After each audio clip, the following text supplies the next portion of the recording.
ॐ सोमनाथाय नमः। ॐ मल्लिकार्जुनाय नमः।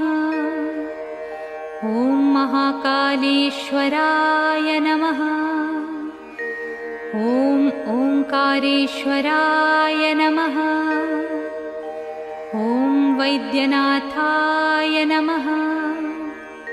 ॐ भीमशंकराय नमः। ॐ रामेश्वराय नमः। ॐ नागेश्वराय नमः। ॐ विश्वेश्वराय नमः।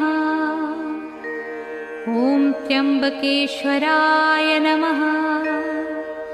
ॐ केदारेश्वराय नमः। ॐ भुस्मेश्वराय नमः।